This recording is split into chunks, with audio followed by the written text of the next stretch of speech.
worthy, I hear, because I am an ageist. Also an anime. Anime is hella ageist. I will get on.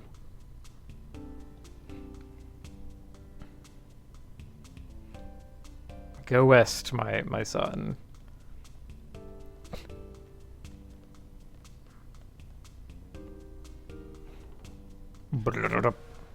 Oh no, those children didn't make it off. They got crushed by the train. Oh, that's dark, game.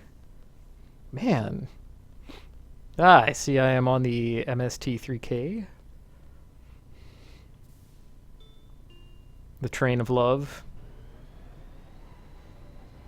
Satellite train of love.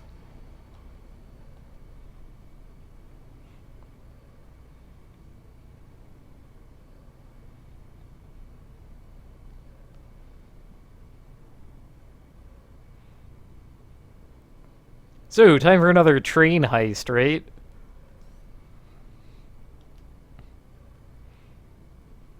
Right? Heist game? Like, the heists keep getting more complicated, right? They didn't just throw away those mechanics after introducing them, right? What do you have to say? No. Alright, I guess we just sort of hang out and all stand here.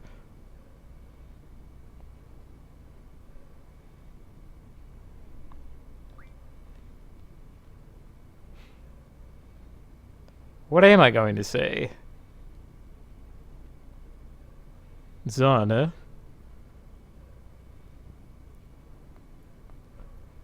What is any of this dialogue? Ah! I'll have to thank a man. Well, he likes porn.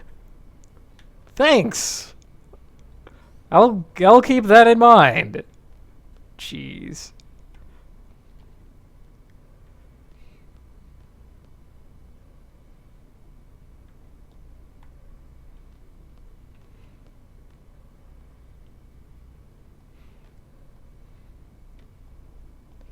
I guess I cannot get in any of these doors. Much like taking a train in real life, you just have to wait. But in real life, I bring a book with me. Oh, wait.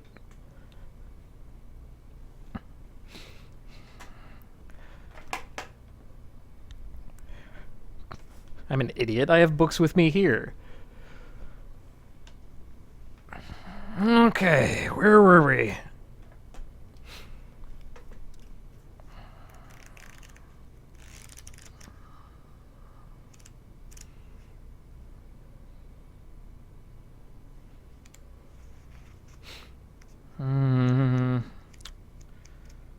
Oh, shoot, I can't remember what chapter I was at. 12, I think?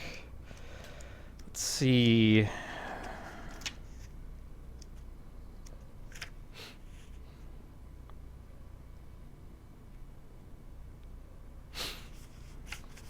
Let's see. Chapter 12. 13th Street was a 25-minute walk downtown, and 116 was in the East Village between 2nd and 3rd. There was a group of men outside 116, leaning against the parked cars with their shirts unbuttoned, smoking cigarettes and drinking beer from quart bottles. They were speaking Spanish. 116 was a 4-story brick house which had long ago been painted yellow, and from which the paint peeled in myriad patches.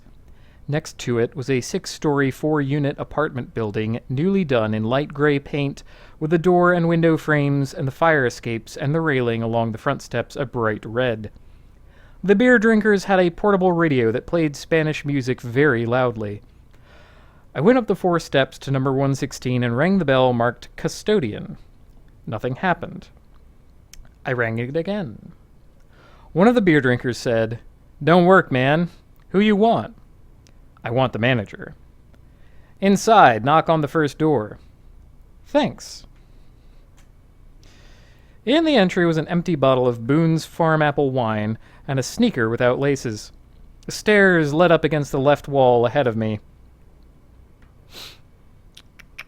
and a brief corridor went back into the building to the right of the stairs.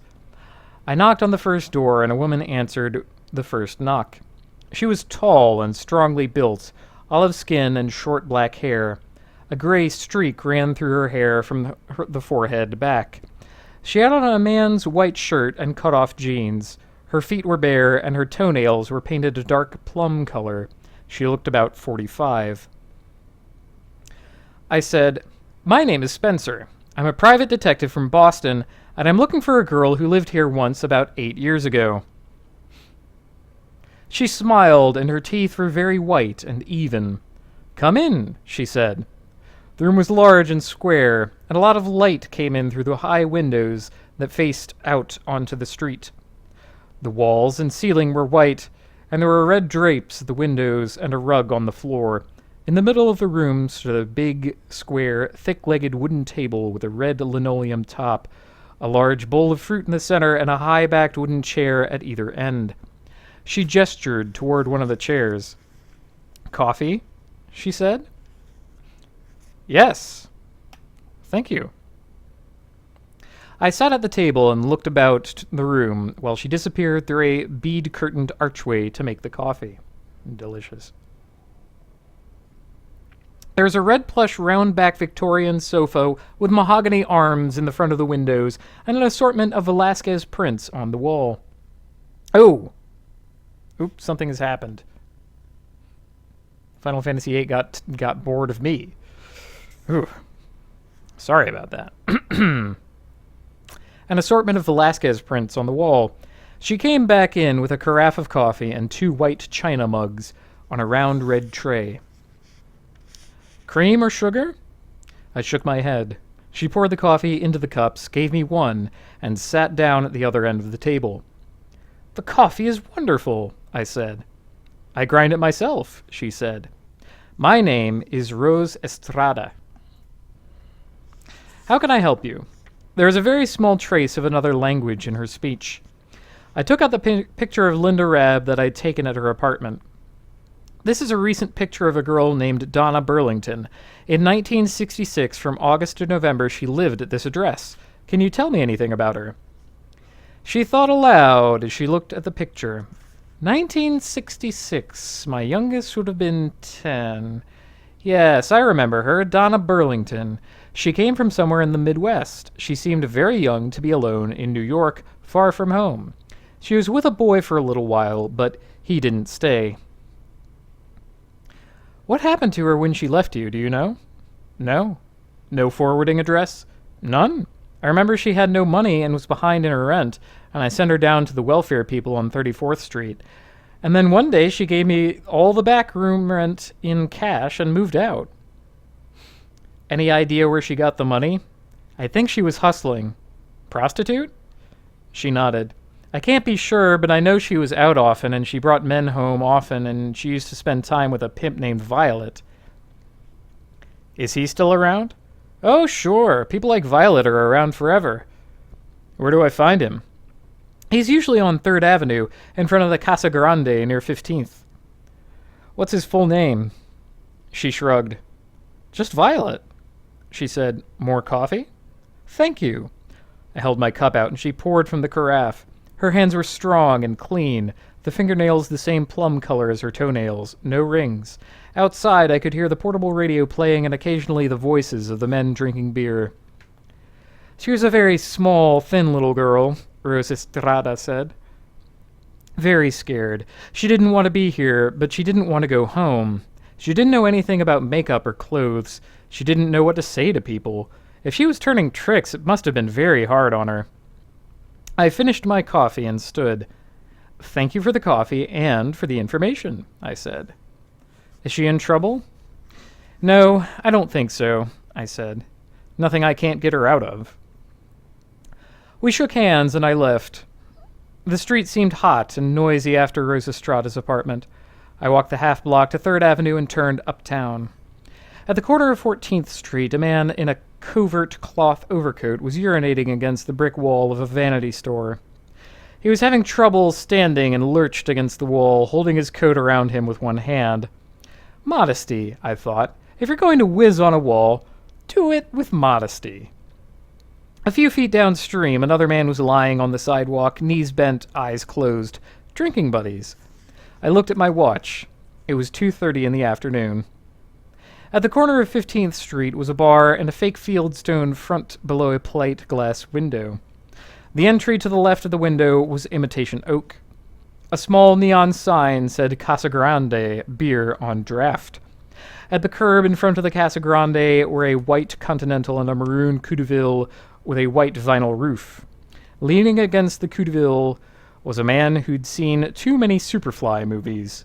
He was a black man, probably 6'3" in his socks, and about 6'7" in the open-toed red platform shoes he was wearing.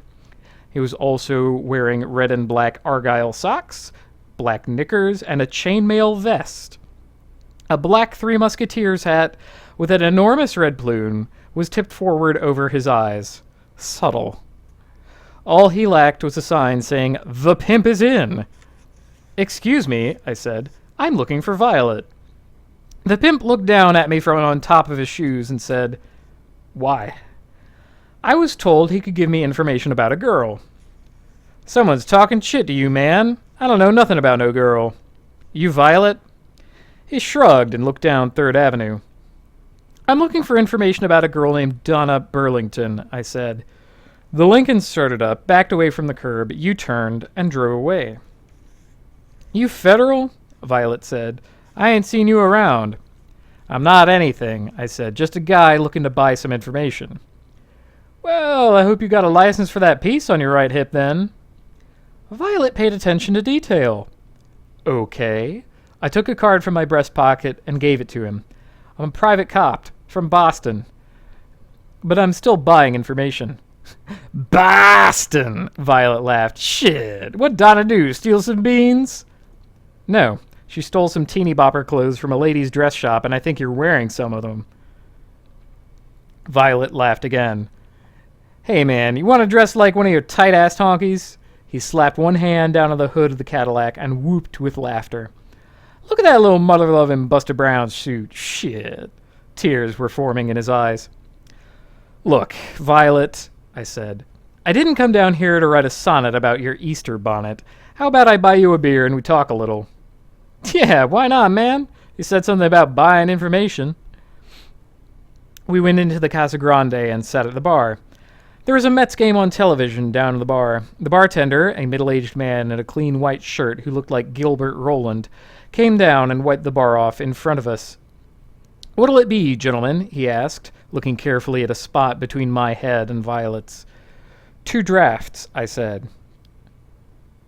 Violet said, "Be cool, heck, he's okay. We're just talking a little business." The bartender looked at me then. "Okay, Violet," he said, and drew the beers. Violet took his hat off. His head was stark bald and smooth. Heck, figure you for fuzz, too. I hope you don't think you're working in disguise, man." I shook my head. "You either," I said. Violet whooped again. "What do you want to know, man?" I took out my picture of Donna Burlington and showed it to Violet. "Know her 8 years younger?" "You mentioned buying. How much you buying for?" $50. "It's not much bread, man." "You don't have to work very hard for it," I said. "It'll cover your next tankful in that brontosaurus out front." Violet nodded, drank half his beer, and said, "Yeah, I remember Donna. Remembered her when you said her name." "Tell me about her." "A shit kicker," Violet said. "Come from nowhere out in the woods. Real young when she worked for me. Worked for me maybe 6 months." "How'd you meet her?" "Her boyfriend was pimping her on my turf, man. I chased him off and she stayed with me." "She have any choice?" Violet grinned. "Not in this neighborhood, man." "How come you remember her so well?" "She was white, man. Most of my chicks are black." "What happened to her?" "Moved uptown. Fancy stuff. Appointment only." He finished the beer. The bartender brought us 2 more without being asked. "She work on her own?" "No, she worked for another broad. A madame, baby. Very classy. Probably screwed only Boston dudes, dig?" And again the whooping laugh. "Can you give me the name?" "I can get it, but that's extra." "Another 50? That's cool." Violet got up and went to a payphone by the door. He was back in 5 minutes. Patricia Utley, he said. 57 East 37th Street. Thanks, Violet. I took out a $100 bill out of my wallet and handed it to him. If you're ever in Boston. Violet laughed again. Yeah, baby, if I ever want some beans. I finished the beer and got up. Violet turned and leaned his elbows on the bar. Hey, Spencer, he said. Utley works for very heavy people, dig? That's okay, I said. I don't mind heavy work. Well, you built for it, I'll give you that. You walk around Utley careful, baby. This ain't Boston. Violet, I said. I'm not even sure this is even Earth. Okay. Well, we must have made it there by now. What's the holdup? Still love trains. Okay. Yep. So what does everybody else have to say? Now there's plenty of time to rest.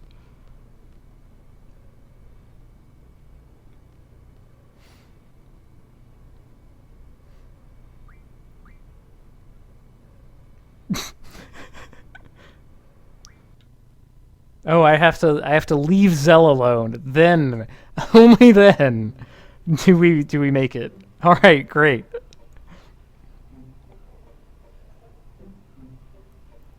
Go west. I remember go west. East Academy Station. Wait, I have the option of not getting off?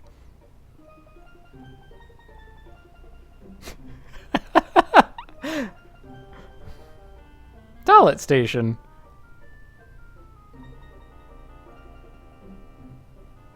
Alright. I will bite. What kind of stuff is in Dalit Station? Ooh, that was a grunt. I was back attacked by that guy. Oh wait, no, I back attacked that guy. Well, what if I put him to sleep?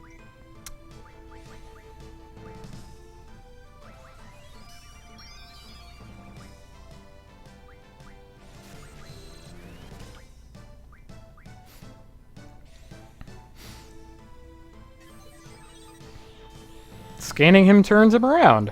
Alright. Oh no, 85 hit points. Ugh. Well, let's try doing a small attack to him. No! Zell, you killed him! You monster!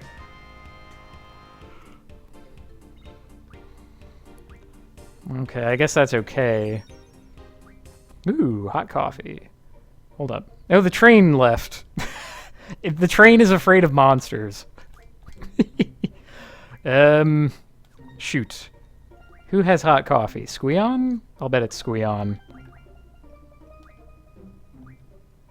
Yes.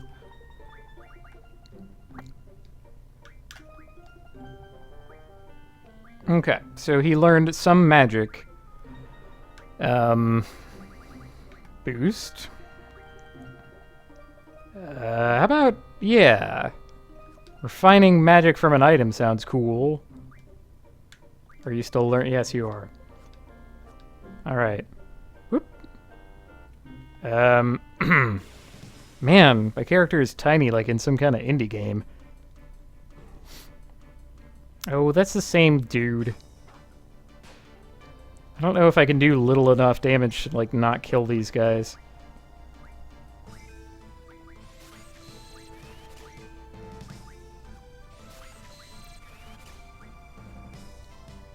Maybe Quizzes could do it. Alright.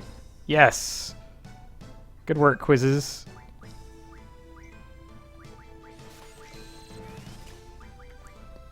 Card that sucker.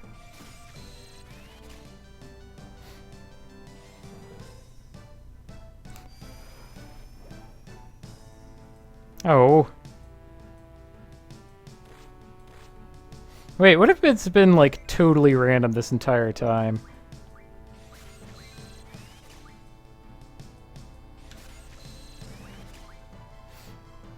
So this other one is at full health.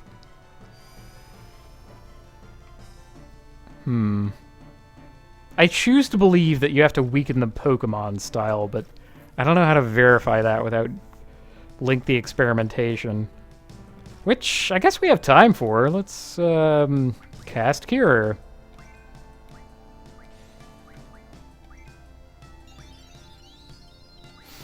Okay, so this is the one that's at like less than half health.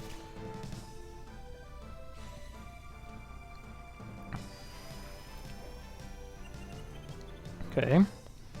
Took 2 times to get him. 1 success, or 1 failure followed by 1 success. We want to stock that. And this is the one that's at full health. 1 failure on it so far.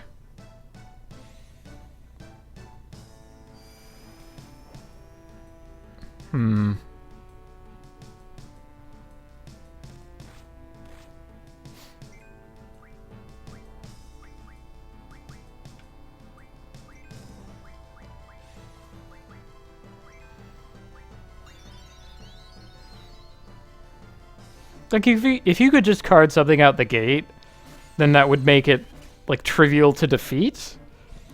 Then again, you get no reward other than the card for doing so. Yeah, I'm gonna back up and hit it again once I remember to do so. Let's stock that. Attack the Gizzard, Quizzes. Okay, good. It's like just enough to not kill it.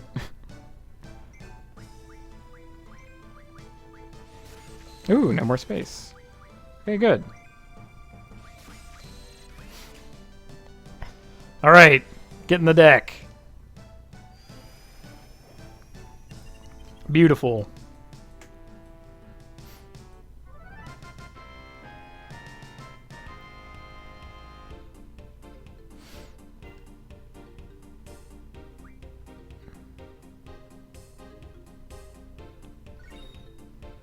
Oh no, I got a screw.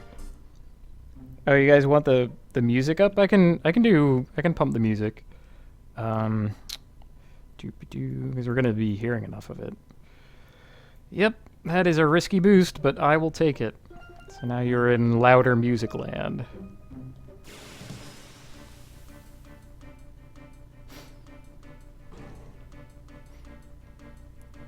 You know, I think I have enough of you guys, so, that's, yeah.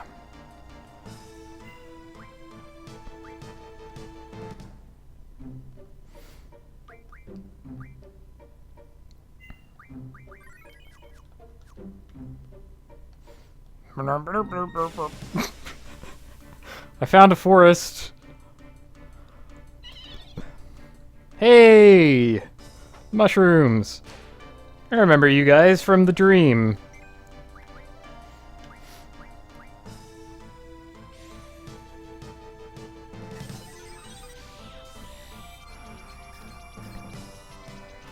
Ooh, 300 hit points. Jeez. Alright.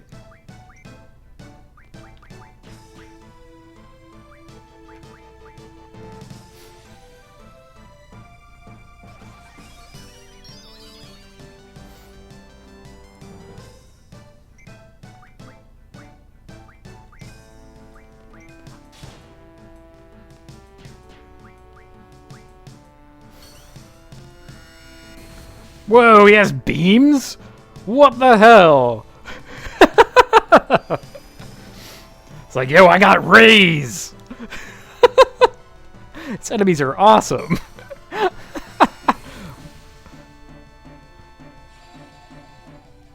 It was actual dangerous attack. Yep, night-night. Let's...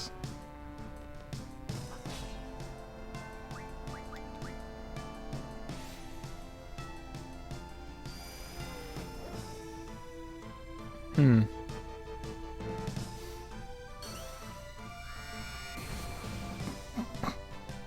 rays are too good. I think that a boosted attack this time will be about right. So yeah, that's 255 damage, 333. Okay. Good. And I want one more unplussed attack, which actually means that I want to stock some scans before we do this.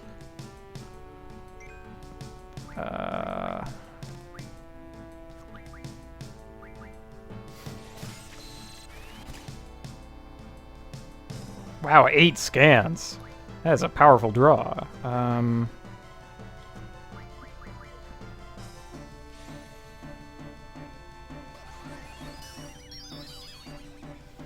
Maybe they are immune to sleep because they can cast it. That would make some kind of sense.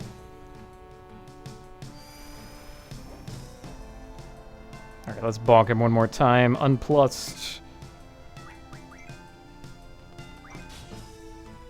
Well, I guess you could also draw scans. Guard him.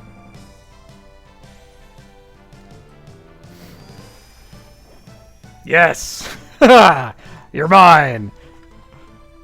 I will win many card games.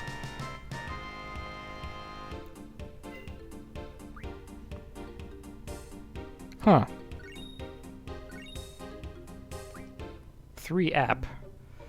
Alright, well, that's all fascinating, but I think I should probably get back to, like, the correct place? Probably. Eventually. Ooh, that sounds new. Turtles! Are they scary and powerful? Let's attack one and find out. Yes! Adamantoise.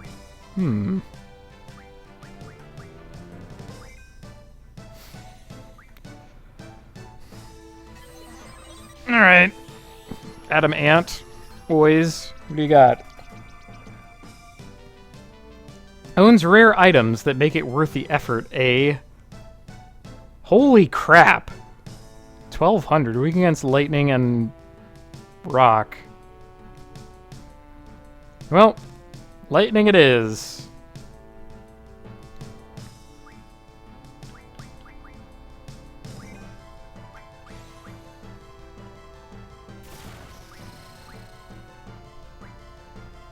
Oh, I didn't see how much damage that did. Crud. Scan him again. I need to know that number.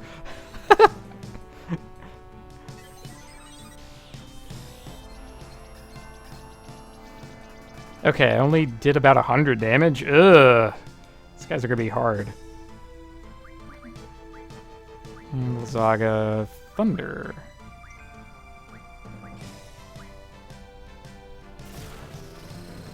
Okay, so that's about a little under 1,000. 850.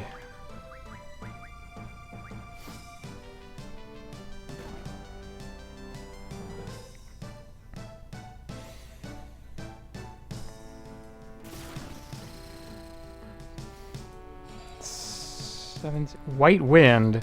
Oh, you have a trick, and that is rude. Holy shit. That's not how White Wind works.